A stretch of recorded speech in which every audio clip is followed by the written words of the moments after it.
Hello and welcome to Local Lives. I am Mihalis. And I'm Megan. We're your hosts, bringing you stories from the heart of the community as we celebrate 125 years of Clarion.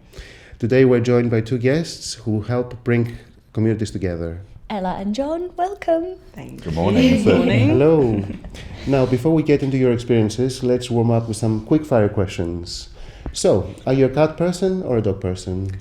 I'm a dog person, and I've just realised you can probably tell that from the white dog hairs all over my top. And this is where we differ because I'm a cat person. What about tea or coffee? So if I had to pick, it would be coffee, but I do like both. And coffee for me as well, just to fire me up in the mornings. What's your go-to karaoke song? Mine is Amy McDonald, This Is the Life. Amazing.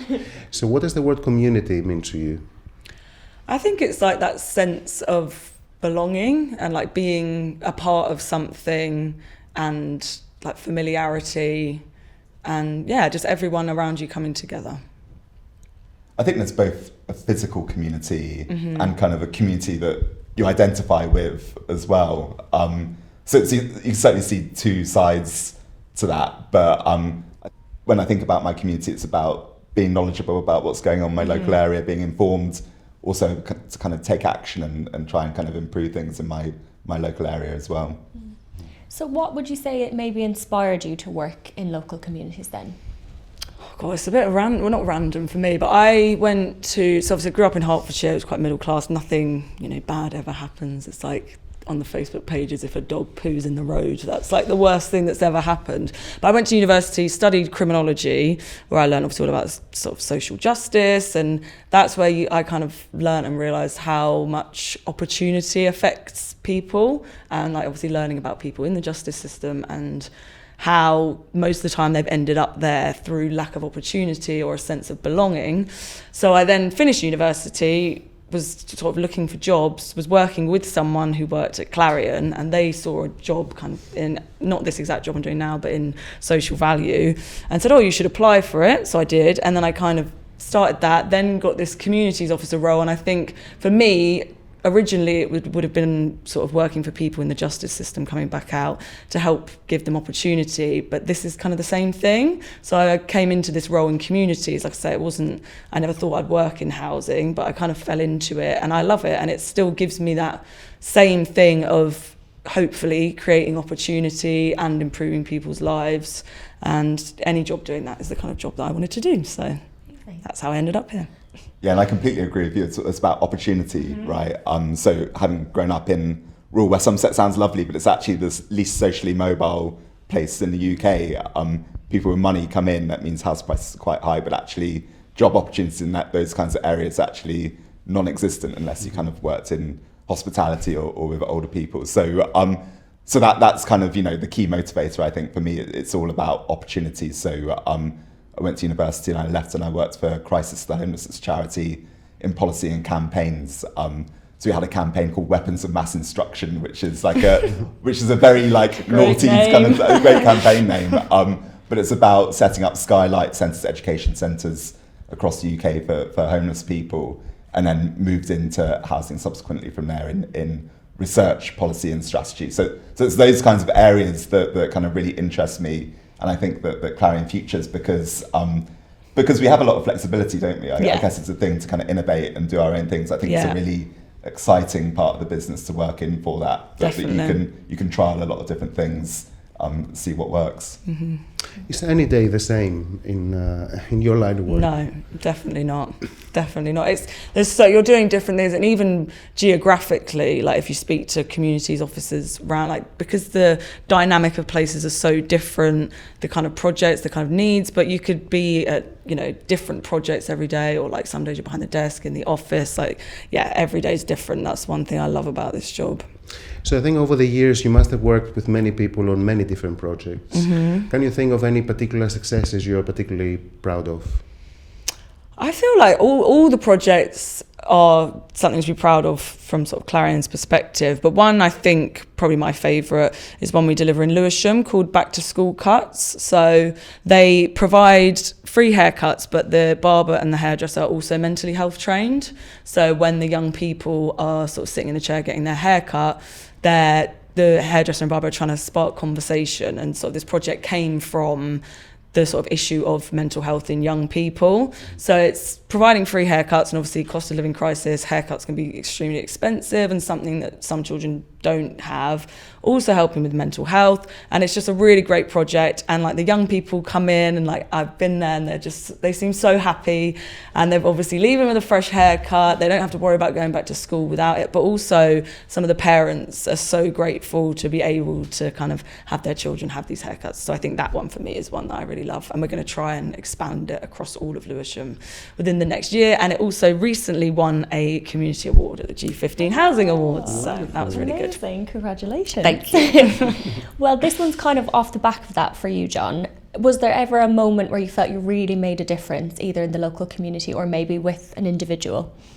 So I think that the example that I would use wasn't necessarily kind of working for Clarion Futures, but was working within Clarion. I think what it does, it highlights the impact that Clarion can have and what the kind of sector's about as well. So it's something was called the House Proud Pledge Scheme. So when I worked in a research team, there was an opportunity that came up because we were being involved in Brighton Pride, and we didn't really ever understand anything about the needs of LGBT residents. It's often asked when people, set up their tenancy, what is your sexual orientation? Nobody ever really understood why we asked that question. So we went out, we got researchers who came in, they went to a community event, they surveyed residents, and kind of what came back quite surprised us because we thought they were all about inclusion as organisations, but there was a lack of trust in landlords, people not necessarily feeling safe in the community they lived in.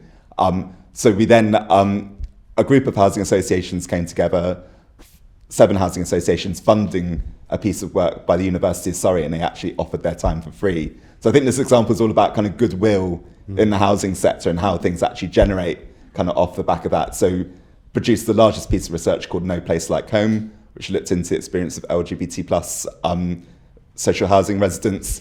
That then developed into something called the Pledge Scheme, which is a scheme that social housing providers can sign up to demonstrate, that they're doing the right things by LGBT residents. And that's now a thing. It's a thing because of new housing regulation about listening to resident voice, and residents were much involved in forming that project. I think it demonstrates a kind of a real evolution that comes from kind of grassroots and was supported by the housing sector, and then actually it made a difference, I guess.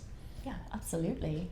That's amazing. So What would you say that the role of local community can play in people's lives? Like massive, I think. But yeah, it's having like that local community and people you can rely on, and like I said earlier, that sense of belonging, I think, and having people look out for you, and just, I don't know, I think in neighbourhoods specifically, I think can be so important in people's lives, and knowing that you've got someone looking out for you. And I think there's such a big thing about feeling like you're a part of something in helping just day-to-day life. So yeah, I think it's like vital in people's lives. And I live in SC20, Annerley, Penge. Also often work in a Penge office as well. But that is a Clarion place, right? Yeah. We have a lot of properties around there. And it's really good, I think, that we are centred in the community with the Hawthorne Centre, because there's lots of activities that go on there around kind of jobs and training, resident engagement as well. And you can really see the difference that it makes when Clarion Futures is at the heart of the community. Yeah. That kind of, activities that get underway there, the fact that people could turn up, ask questions, that we are accessible as well is also so important, I think. Yeah, definitely. So I suppose part of your role is obviously very varied. What would you say is another point that you really enjoy? Is there another element to your role that is spectacular? I think it sounds really simple, but it's like when a project works, because obviously, like every job, you do have like the boring admin side of it. Not boring, if anyone's watching. Managers. No, but like obviously before a project, there's so much that goes into it. So you have to think about where you're going to deliver it. Obviously, if it's being funded by Clarion, our Clarion residents going to benefit from it. You have to get hires agreements for the community centres and make sure you're trying to engage and leaflet and work with the partners and, write the contracts. And that process can take quite a long time. So when you then actually just deliver a project and people come and they enjoy it and it works, it's just really nice and satisfying. So I enjoy that bit. And I think there's a real kind of shout out to our colleagues as Yeah. well, right? Because actually, I think what makes it enjoyable to work for Clarion and Yeah. is actually the kind of people that The you people work you work with. with, So- definitely. And I think that our colleagues are really dedicated, Yeah. right? They really want to make a difference. Yeah, I think everyone who works at Clarion Futures is working here because we want to make a difference in people's lives. So And that really kind of shines through, I think. definitely. And that, I think that's largely why I kind of turn up and do my thing, because Yeah. it's about the people you work with and the ideas you can bounce off them, and Yeah. that's really important. Exactly. So, what is it that you think it makes a strong and connected community? I think, and you've got to have, I think what works really well can be a community hub. So like a space like John was saying earlier, somewhere where people can kind of gather and connect and meet. You've got to have a range of things going on. So like I'm saying with the projects, you've got to know the estate and you've got to know the kind of demographics. Is it older? You've got to have people there, projects that are going to be good for older people who might be isolated, or if it's younger. Just, I think a variety of kind of projects, programs going on. I think a sense of connectedness, but also for Clarion, it's got to be like good quality housing as well. So they've got to want to engage with us as Clarion Futures, because they're not going to want to engage with anyone from Clarion if they're not having a good experience in their own home. But I think people, and also people actively wanting to be involved, is key, because if you don't want to be involved in the community, you're never going to get particularly far. Yeah. And I think that knowledge is so key as well. Yeah, to a lot knowledge of the area, for what's sure. going on, who are the people to contact, who are like the key activators within a community that will bring visibility other people along. with Clarion, because you need people to know who are the right people to talk to for different things. Exactly. Like I know our kind of housing people in Penge, and they know that the best place, that the hub of knowledge is actually Lucky's, the supermarket down the road, right? They know that if the shopkeeper knows what's going on, then other people will know what's going on. So it's really key. That's so nice. So I guess that feeds into our next question about what you think the role of Clarion has in helping those communities. I think we covered a bit of it there. Is like visibility, and it's not just like a housing officer walking around or a communities officer, because obviously Clarion's such a huge organisation. There needs to be visibility. So in community centres, there should be things saying, if you've got an issue with this is the person. And making sure as Clarion, we are knowledgeable about the areas, know the areas, and identify the need. And it's not just like a blanket offer. So you need staff who are willing to actually get to know areas and then sort of deliver the work based on not what we think is good, what like communities think are good. So you have to talk to residents and engage with residents and see what they want, as opposed to kind of guessing what we think we might like, because that doesn't matter.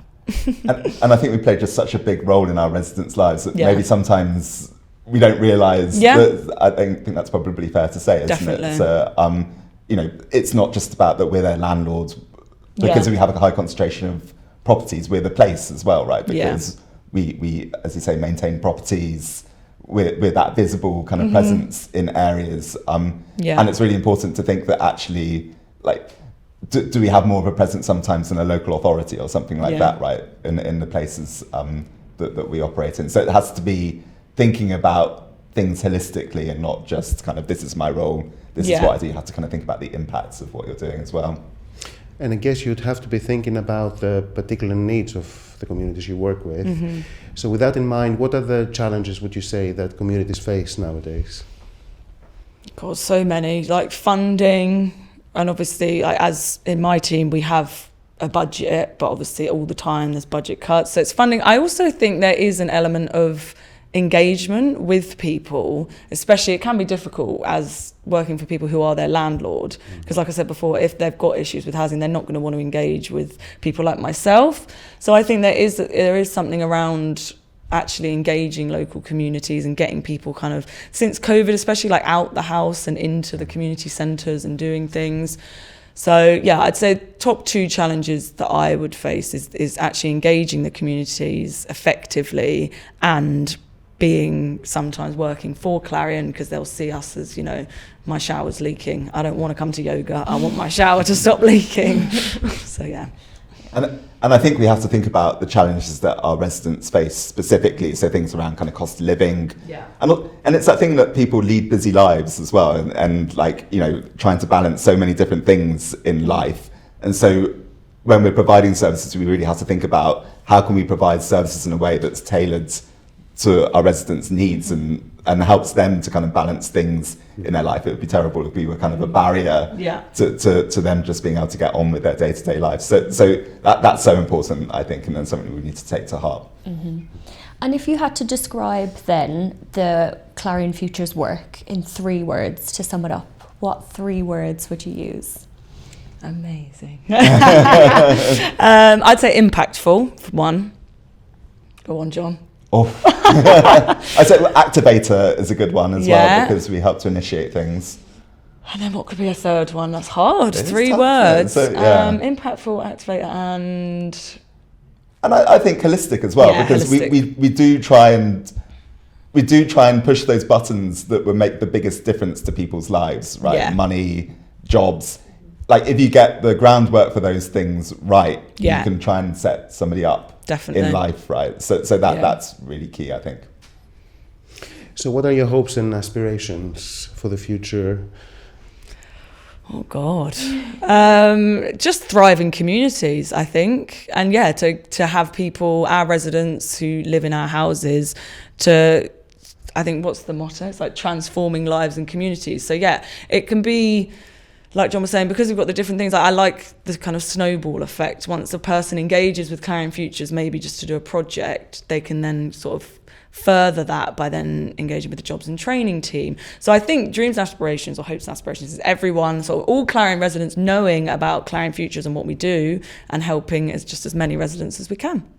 Yeah, and I think one thing that, because you talked about engagement earlier on, and I think a new thing for housing providers, so they're not a new thing because it's been going on for decades, but kind of this idea of co-production. How do you not do things to residents, but actually you're co-producing things with residents, and I think that's really key. And I think that's a real challenge with the new kind of regulatory environment. And it's something that we kind of really need to understand and think hard about, I think, because what is it that we're here for? What is it that we're here to deliver? It would be nice to get to a point where residents are coming to us all the time and saying, this is what we want, rather than us kind of obviously that's what we do anyway, but engage with them. It would be nice to get to a point where it is like completely resident-led. Yeah. Amazing. Brilliant. Well, thank you, Ella and John, for joining you. us. It was lovely to speak to you. And thank you to everyone who joined us today for Local Lives, and there will be more online soon. Thank you. Thank you. Thank you.